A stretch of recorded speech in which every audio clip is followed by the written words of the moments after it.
perspektif edisional, dan yang kedua selanjutnya akan saya coba ulas dalam perspektif substansi atau substansial dari buku ini. Baik Bapak Ibu, saudara-saudara sekalian, secara edisional, buku yang baik ini merupakan karya bersama dari setidaknya 21 dengan terdiri dari 21 artikel dari beberapa penulis yang notabene merupakan diplomat atau mantan diplomat yang telah banyak berpengalaman dalam praktek-praktek diplomasi di dunia internasional mewakili Indonesia. Buku ini dieditori oleh Bapak Agus Riono, Pak Damansa Jumala, Pak Bagas Hapsoro, dan merupakan terbitan dari PT Gramedia Pustaka Utama, Jakarta, dan terdiri dari, kalau edisi digital yang saya baca, ini 209 halaman.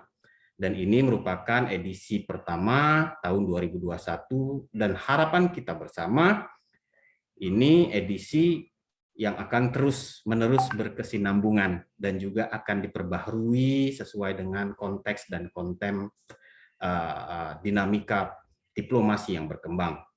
Buku ini sangat baik sekali dengan layout yang baik, dengan tata editing yang baik, disertai kata sambutan dari Ibu Menteri Luar Negeri, Ibu Retno Marsudi, terdiri dari 21 artikel, ya, yang merupakan artikel-artikel berbobot.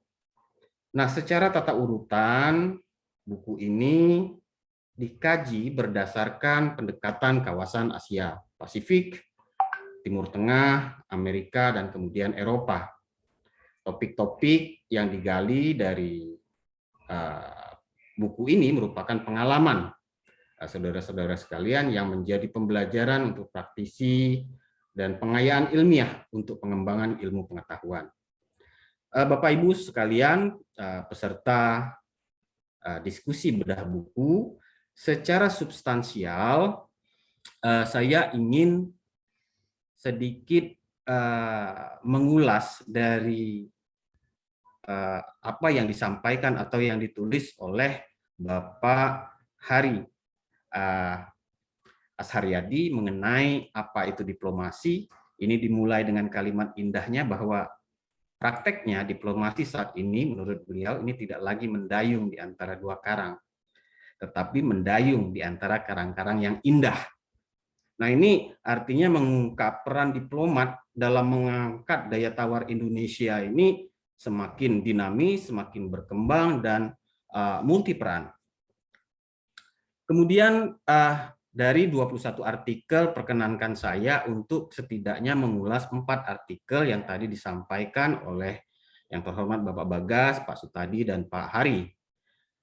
Pada bab ke-8, ini tulisan Pak Bagas Hapsoro, berjudul Pray for Lebanon, empati Indonesia saat Lebanon berduka.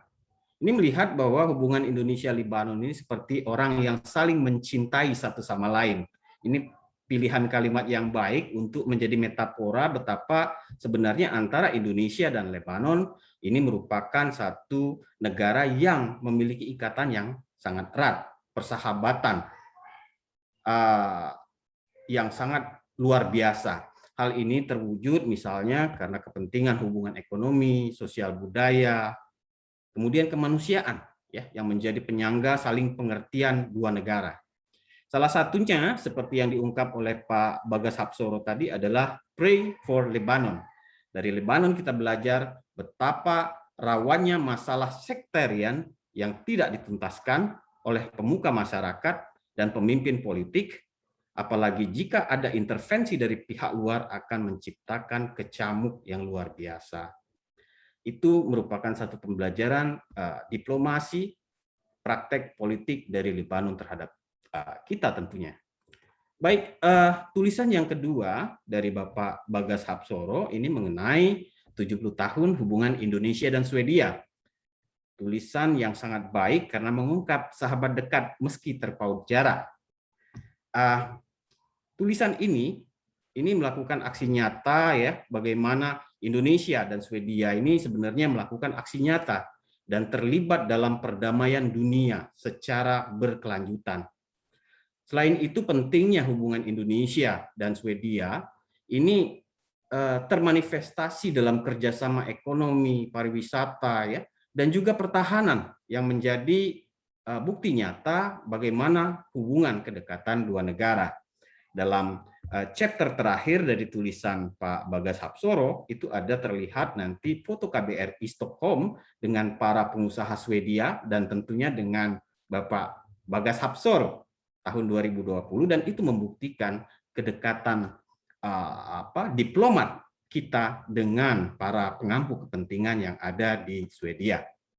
Baik, pada subbab atau bab ke-19 itu ada bab yang sangat menarik, ya, ditulis oleh Bapak Sutadi, halaman 159, berjudul Pembukaan KBRI Sarajevo sebagai wujud politik RI yang bebas aktif. Penjelasan yang sangat komprehensif tadi, baik apa yang disampaikan secara presentasi atau secara oral juga melalui tulisan beliau, ini dapat diibaratkan sebagai suatu upaya, kalau bahasa Melayunya Pak Sutadi disebut mengangkat batang terendam, ya. Jadi artinya hubungan Yugoslavia dan RI itu merupakan hubungan yang sifatnya historis. Sejak Asia Afrika 1955 hingga pecahnya Yugoslavia, ini tetap hubungan itu berusaha kita jaga. Dan Sarajevo menjadi monumental sebagai statu polugri Indonesia, politik luar negeri yang nyata untuk Indonesia. Mengapa? Karena fakta totalitas dan keberanian Presiden Soeharto itu menjadi abadi untuk kita kenang ketika mengunjungi daerah konflik di Sarajevo, ya, yang bahkan United States itu tidak berani untuk menjamin keselamatan kepala negara saat itu. Betapa hebatnya pendahulu diplomat kita juga pada saat itu. Kemudian pendirian Masjid Istiqlal Sarajevo ini membuktikan bahwa kita selalu mendukung kegiatan keagamaan, kegiatan untuk kultur juga. Dan sebagai langkah nyata seperti yang disampaikan oleh Bapak Sutadi tadi, RI, Republik Indonesia membuka KBRI untuk Bosnia Herzegovina, dan ini merupakan pengakuan terhadap eksistensi negara tersebut. Kemudian tulisan terakhir yang menjadi penutup dan menjadi penyimpul dari buku tersebut, buku ini, itu pada artikel nomor 21, isinya mengenai pasang surut daya tawar RI dalam konteks diplomasi yang ditulis oleh Bapak Hari Ashariadi.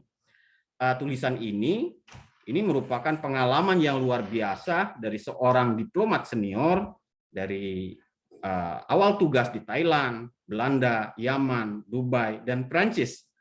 Keberhasilan diplomasi ini membuat Indonesia menjadi negara middle power dalam tata pergaulan internasional.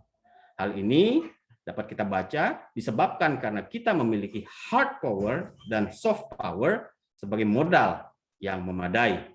Variabel lainnya seperti negara muslim, kekuatan demokrasi, konsistensi kepemimpinan di Indonesia sebagai pemimpin di negara ASEAN, dan stabilitas negara, ini salah satu atau merupakan kekuatan yang menunjang diplomasi. Baik, itu mungkin kesimpulan yang dapat saya sampaikan sebagai substansi dan sebagai kesimpulan dari buku ini. Dan sebelum saya menutup tanggapan saya mengenai buku yang menarik ini, buku ini menjadi sangat penting Bapak Ibu sekalian untuk dibaca sebagai upaya melihat apa yang dilakukan diplomat sebagai professional front line officer. Mereka adalah representasi negara dan berperan untuk melaksanakan fungsi negara dalam praktek, to respect, to protect, and to fulfill. Mereka juga merupakan ujung tombak pencitraan dan marketing Indonesia terhadap dunia luar. Para diplomat bekerja melayani bisnis, melayani lembaga-lembaga bisnis dan kelompok-kelompok masyarakat negara asalnya dalam berbagai kepentingan mereka di luar negeri. Kinerja yang dilakukan merupakan bentuk atau upaya birokrat lapangan, karena diplomat itu adalah birokrat dalam mengolah sumber daya yang kadang terbatas untuk mengatasi cope with situasi yang kadang dilematis dengan tuntutan dan tantangan tugas yang sedemikian berat, urgent, serta juga beragamnya dinamika yang ada di lapangan. Peran praktek diplomat yang dielaborasi dalam buku ini tentunya akan memperkaya wawasan dan pendalaman oleh lingkungan akademik, sehingga tujuan membawa para diplomat dan mantan diplomat dalam lingkungan kampus saat ini sebenarnya adalah hakikat sebagai suatu upaya untuk mengajarkan kenyataan, praktek-praktek nyata dalam dunia kampus. Sehingga upaya ini menjadi jembatan nyata bahwa kita mengimplementasikan misi bring discourse and research into policy, bring policy into action. Demikian tanggapan saya terhadap buku yang luar biasa ini. Terima kasih sekali lagi Pak Hari Asharyadi, Pak Bagas, dan Pak Sutadi atas waktu, atas ilmunya yang sangat luar biasa. Saya cuma dijatahi waktu 10 menit ini Bapak Ibu sekalian oleh Pak Moderator. Jadi saya kembalikan dengan ucapan selamat atas keberhasilan ini untuk panitia, karena 98% masih eksis di sini hingga akhir acara. Dan tentunya kita akan mendapatkan manfaat dan semoga juga acara ini berkelanjutan, bersifat sustainable. Demikian penyampaian saya. Terima kasih atas seluruh perhatian. Mohon maaf atas kekurangan. Billahi taufik wal hidayah. Wassalamualaikum warahmatullahi wabarakatuh. Saya kembalikan ke Pak Bobi. Waalaikumsalam warahmatullahi wabarakatuh. Baik, terima kasih Pak Alek atas review atau ulasan yang sangat menarik. Ulasan yang semakin meyakinkan hadirin untuk memiliki buku ini. Selanjutnya, kami berikan kesempatan kepada reviewer kedua kita, yaitu Bapak Dr. Aris Munandar, MSI. Beliau merupakan akademisi dari Universitas Bengkulu dan saat ini sedang bertugas di Dewan Kehormatan Penyelenggara Pemilu. Langsung saja kepada Bapak Dr. Aris Munandar, kami persilakan. Baik, terima kasih moderator.